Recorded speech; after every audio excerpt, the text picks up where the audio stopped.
뭐 예를 들어 누군가 이렇게 때렸어. 손해배상을 받은 사례가 있습니다. 야, 이건 좀 너무한 거 아닌가라고 생각이 들면서도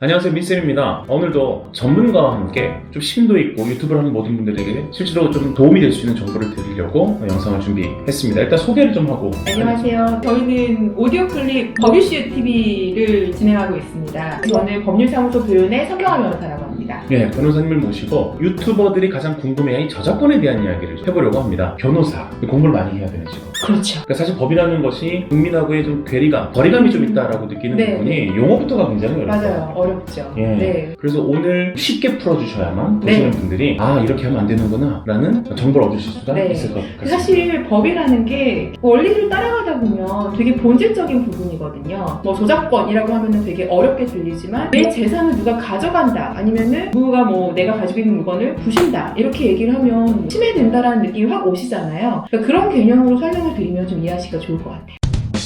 제가 영화 관련된 유튜브를 많이 보거든요. 네. 예. 근데 궁금한 것은 그 영화의 스토리와 영상을 전체 다 공개하고 그것을 이제 큐레이션 해주는 식의 영화 유튜버들이 굉장히 많습니다. 네. 근데 보면서 도움은 돼요. 괜찮을까? 무려 16분의 영상인데 오. 영화의 기승전에 결말 가까운 부분까지 다 공개가 됩니다. 네. 예, 심지어는 대사도 다 나오거든요. 이거 괜찮습니까? 영화라는 건 그러니까 영상과 대사 그리고 연기한 사람 그 영화 감독 이걸 만들어낸 제작사 모든 사람들이 다 여기에 대한 권리를 가지고 있는 거거든요. 그러니까 시간과 돈을 들여서 뭔가를 만들어내고 사실 이거를 공개를 함으로써 이제 수익을 얻으려고 하는 건데 누군가가 이걸 다 이용을 해가지고 자신이 대신 수익을 가져간다고 한다면 영화에 대해서 저작권을 가지고 있는 사람들에 대한 권리를 침해하는 건 맞죠. 저작권 침해가 된다. 네. 근데 들으면서 두 가지 질문이 생겼는데 첫 번째, 저작권을 주장할 수 있는 사람이 여러 명이다라고 하셨죠. 네, 그렇기는 한데요. 보통 이런 경우에는 이렇게 완성된 영화 제작물에 대한 저작권은 누가 가진다라는 식으로 정해져 있죠. 예를 들어 노래를 본다면 노래는 가사를 쓴 작사가도 작사에 대한 저작권이 있고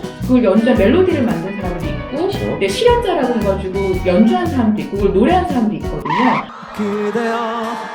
그럼 이런 경우에는 보통은 음반 제작자 협회나 뭐 이런 데에다가 저작권을 위탁을 해가지고 그쪽에서 한 번에 이렇게 수익을 얻어서 각각의 뭐 작사가나 작곡가들한테 나눠주는 역할을 해요. 저작권료를 이렇게 분배를. 네, 그러니까 영화 같은 경우는 이런 여러 가지가 한꺼번에 모여가지고 하나의 작품을 만들기 때문에 최종적으로 완성된 제작물의 저작권은 영화 제작사한테 원칙적으로 들어갈 거라고 보시면 돼요. 그러면 소송을 걸더라도 제작사가 네, 제작사 문제를. 쪽에서. 예. 네. 그럼 두 번째 질문은 1차 저작물을 통해서 내가 수익을 얻고자 가공한 게 아니라 그냥 좋은 마음에 수익을 맞아요. 바라지 않고 동료들과 네, 네. 나눠보려고 네네. 네, 유튜브를 만들고 페이스북에 올렸다. 네. 이건 이제 저작권에서 이렇게 사용할 수 있는 경우도 열어주고 있는데 네. 공정한 관행, 뭐 정당한 범위 내에서는 사용할 수 있다라고 되어 있는 경우들이 있어요. 여기서 문제가 되네. 네, 여기에서 문제가 됩니다. 그러니까 법이 어려운 이유가 뭐냐면 네, 이 공정은 무엇이고 네. 정당은 무엇인가, 이게 법리 싸움에 의해서 결과가 달라지기도 하지 않겠습니까? 네, 그렇긴 한데요. 그 공정하다, 정의롭다라는 게 사회 통념상 우리가 상식을 벗어날 수는 없는 거거든요. 그래서 예를 들면 뭐 영화 제작사에서 어쨌든 홍보를 위해서 예고 영상을 만들어주잖아요. 근데 그 예고 영상들은 사람들이 유튜브나 이런 걸 통해서 많이 공유를 해주면 이 제작사에도 도움이 되기 때문에 통상 이런 식으로 공개되어 있는 예고편을 이용해서 이런 내용의 영화가 있는데 어떤 주제를 가지고 있어서 흥미로울 것으로 보인다라는 식으로 소개하거나 리뷰하는 정도라면 제 생각에는 뭐 정당한 범위 안에 포함이 될 것으로 보여요. 그러면 제가 보여드린 것은 아주 예전 영화들입니다. 네. 그래서 홍보를 해야 되거나 할 필요가 전혀 없는. 네. 그래서 이제 다운로드를 합법법 루트를 통해서 받아서 네. 이걸 지금 공개하는 거죠. 네. 네. 이걸 수익을 얻고 있고. 네. 요건 100%. 불법으로 다운로드를 받았다라는 것 자체는 당연히 위법한 거고요. 이 사람이 왜 아직까지 처벌을 받지 않고 있느냐 하는 가장 큰 이유는 네. 저작권이 기본적으로는 침범죄에 해당하기 때문입니다. 그러니까 제작사, 권리를 갖고 있는 사람이 의의를 제기하지 않으면, 네. 이의를 제기하지 않으면 문제가 되지 않는. 네, 그러니까 고소를 하지 않으면 처벌이 안 되는 게 저작권법의 이런 원리여서요. 있어요. 그러니까 이 사람 입장에서도 누군가는 이 리뷰 영상을 보고 그럼 나는 이 전체 영화를 한번 찾아보고 싶다라는 흥미를 불러일으킬 것이라는 기대를 가지고 그냥 두는 거죠. 때로는 오래된 영화나 음악 같은 경우에는 저작권 보호 기간이 끝났기 때문에 그런 것도 있고 소멸될 수도 소멸이 있고 이미 됐기 때문에 그런 경우에는 또 문제 안 될 수도 있고 영화 스토리를 다 공개하는 것은 사실은 침해가 맞다. 저작권 네. 침해이고 이것을 이의 제기하지 않았기 때문에 문제가 없고 수익을 창출하지 않더라도 전체 내용에 호기심이 떨어지도록 결말까지 공개하는 것은 문제고 네. 수익을 박스생이 시키면 당연히 문제고요. 네. 제3자가 문제를 제기하더라도 결국은 원 저작권자가 이의를 또 제기해줘야 되고 또 상당 부 오래된 영화들은 또 저작권의 필요가 이제 사라진 네. 상태일 수가 있다. 쉽게 말하면 문제를 삼지 않아서 문제가 없는 거지. 문제를 삼으면 얼마든지 문제가 될 수 있는 거네. 네.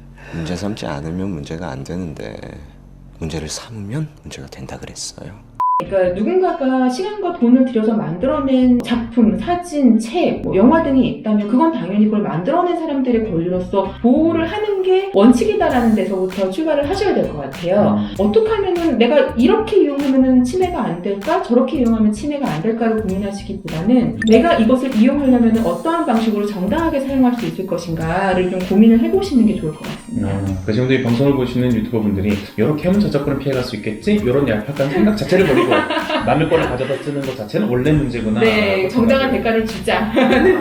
사실 이제 커버곡을 부르는 유튜버들 같은 경우에는 이제 원 저작자랑 수익을 분배한다고 네, 맞습니다. 하죠. 네. 그래서 문제가 없는 것이고, 그러면 이제 튜버라고 부르죠. 네. 책을 소개하는 네. 분들. 그럼 책 내용을 공개하는 것도 저작권의 문제가 되겠네요. 네, 그렇습니다. 그 문구 하나하나를 뭐 그대로 읽는다던가 하는 것들은 당연히 저작권 침해가 될 수 있고요. 혹시 만화는 알고 계세요? 만화 같은 경우는 만화인 협회 같은 데서 몇 컷까지는 괜찮다. 네, 뭐 뭐는 결말은 공개하면 안 된다. 이런 식으로 좀 가이드를 정해두고 있는 것들이 있어요. 그래서 그런 식으로 뭐 책을 소개하시는 분들도 출판협회나 이런 쪽으로 좀 문의를 해보시는 게 좋을 것 같습니다. 근데 제 입장에서도 누군가가 제 책을 구절구절 읽어주면서 칭찬해주고 소개하면 개인적으로 고마울 것 같아요. 맞아요. 네. 그래서도 문제를 안 삼는 게 아닌가? 네, 맞습니다. 그렇죠. 그러니까 예를 들어서 뭐 한 문장 이렇게 읽어줬는데 그 문장이 너무나 내 마음에 와닿아서 다른 문장들은 어떨지 궁금해져서 찾아보게 되잖아요. 그러니까 그런 경우에는 사실 문제 삼지 않는 거죠. 그러면 이제 북튜버 분들도 앞으로 저작권 문제를 슬기롭게 해결하려면 문제의식은 갖되 홍보에 도움이 되는 방식으로 궁금증을 불러일으키고 결말이나 중요한 내용들은 함구하는 차원에서 소개를 하면 문제가 네. 없다. 커버 댄스를 댄스 학원에서 가르쳐가지고 문제가 됐던 적은 있었어요. 유명한 가수의 안무를 방송 댄스 학원 같은 곳들 있잖아요. 네. 그 안무를 그대로 따라서 학생들한테 가르쳤거든요. 안무에도 저작권. 네, 그럼요. 안무를 만들어낸 안무가의 저작권이 있는 거거든요. 그래서 그 안무를 그대로 따라해서 그걸 가르쳐서 수익을 얻었는데 실제로 그 안무가가 이 학원을 상대로 소송을 해서 손해배상을 받은 사례가 있습니다. 그러면 커버 댄스하는 유튜버들도 계신데 네. 그럼 가수들의 춤을 그대로 공개하고 하는 것도 문제가 될 수도 있겠네요. 그 노래를 너무 좋아해서 내가 이거를 따라서 춰봤다 정도의 문제가 아니고 그걸 가지고 수익을 얻으시는 분들이 있으세요. 예. 그런 경우에는 저작권 침해가 될 수 있고 그걸로 인한 이제 손해를 원 저작자한테 발생시키는 게 될 수 있죠. 누군가가 열심히 만들어낸 거를 내가 이용해가지고 내가 수익이 발생을 하면 거기에 대한 거는 정당한 대가를 지불하는 게 맞겠죠. 저도 영화 리뷰 같은 걸 볼 때도 보면서도 이 결말까지 이렇게 다 나오네. 이건 좀 너무한 거 아닌가라고 생각이 들면서도 저도 그 결말이 궁금해서 끝까지 보게 되는. 대한민국 사람들이 보통 어떤 것을 가져다 쓰고 하면서 이걸 또 뭐 돈을 또 받으려고 하세요. 이런 정의 문화 같은 게 그런 있었고 것도 있죠. 대충대충 문화 같은 게 네, 있었고 맞아요. 그래서 요즘에 조금 더 그런 거 냉정해지고 하는 문화로 바뀌고 있는 것은 맞습니다. 근데 사실 어떤 분은 궁금하실 것 같아요. 그럼 노래를 갖다 쓰면 노래는 어느 정도만 갖다 쓰면 네. 문제 없대. 뭐 이런 것들. 그런 거 없습니다. 양날의 검입니다. 뭐 책을 소개하고 영화를 소개하고 하는 것들이 정보를 전달하는 차원에서는 보는 사람에게도 득이 되고 만든 사람에게도 득을 가져다 줄 수 있는 모두가 행복한 길이 있는 것 같으면서도 또 자칫 범위를 넘거나 양의 수위 조절 제대로 못하게 되면 또 피해를 서로 주게 되는 이제 유튜브 인구가 굉장히 많아졌기 때문에 아마 저작권에 대해서 궁금한 분들이 많으셨을 것 같은데 문제가 되지 않는 저작권 침해는 없다. 사실 제가 이제 변호사 만나러 오면서 법은 모르지만 그 묻고 싶은 것들, 민감한 부분이 굉장히 많은데 네. 시간 관계상 다 다루지는 못하고 기회가 주어진다면 한 편 더 같은 옷을 입고 다시 만나면 좋겠어요. 같은 공간에서. 오늘 유튜브 저작권에 대한 이야기 아주 감사하게 잘 들었습니다. 여기서 영상 마무리하겠습니다. 지금까지 미스터치였습니다. 남들은 오해할 수도 있습니다. 네. 2편 찍은 거 아니야? 근데 우리 이제 같은 옷을 입고 다음 달 정도에 화장 똑같이 해줄 수 있어요.